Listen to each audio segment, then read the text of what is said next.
Well, because I didn't ask for approval to use their name, but I will tell you this. When I say top-level people, I mean top-level people, okay? Okay, so he's saying he's talking to top-level people who he won't name. Trump is screaming about unnamed sources and that you should always put your name on it. But it turns out that Reince Priebus apparently talked to the deputy at the FBI, a guy named McCabe. And it is that person that is being named now, Andrew McCabe. And Andrew McCabe and the White House Chief of Staff, Reince Priebus. McCabe works at the FBI. He's the deputy director right under Comey.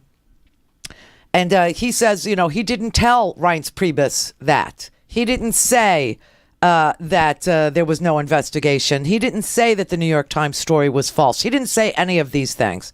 Now, all of a sudden, the White House goes to the FBI last night and asks the FBI to knock down the story, to say the New York Times is full of crap, to say CNN is full of crap, to say all this, the Chicago Tribune is full of crap.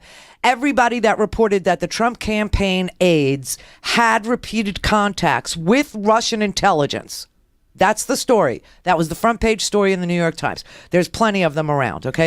And then the Wall Street Journal story said that the intelligence briefings were being, let's say, they were being cut down to only the most important stuff, and details were being left out because they didn't believe that Trump wasn't a Russian operative. They don't trust him with our intelligence information.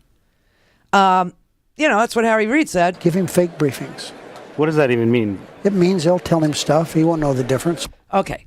So the discussions between the White House and the deputy director, Andrew McCabe, after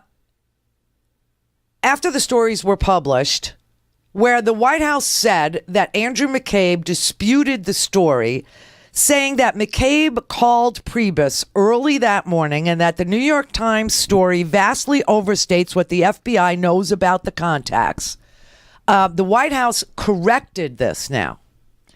And they say that their version of events is not what Reince Priebus said.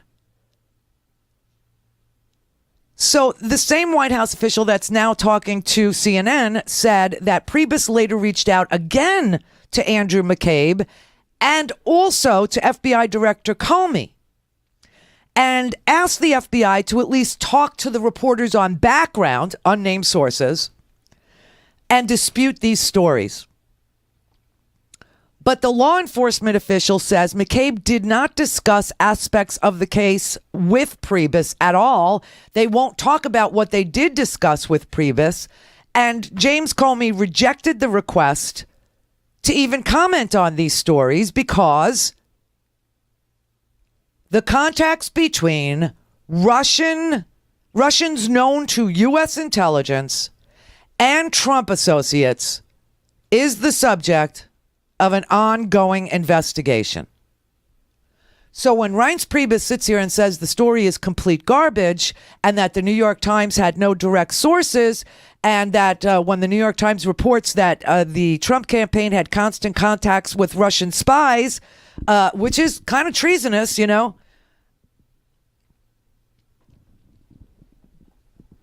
and that he has permission to tell you that the people inside told him that this was garbage, turns out that the people inside deny that they ever told that to Priebus, that they won't discuss the case because it is an ongoing investigation, that they dispute what he's saying was told to him. And so today, the White House decided, well then, F it. We're just not going to allow CNN or the New York Times, or the New York Daily News, or the LA Times, or the BBC, or any legitimate news organization into these now private press briefings. We're only going to talk to Breitbart, we're only going to talk to the Washington Times, and we're only going to talk to these bloggers and Fox. That's it. They cut everybody out. They cut everybody off.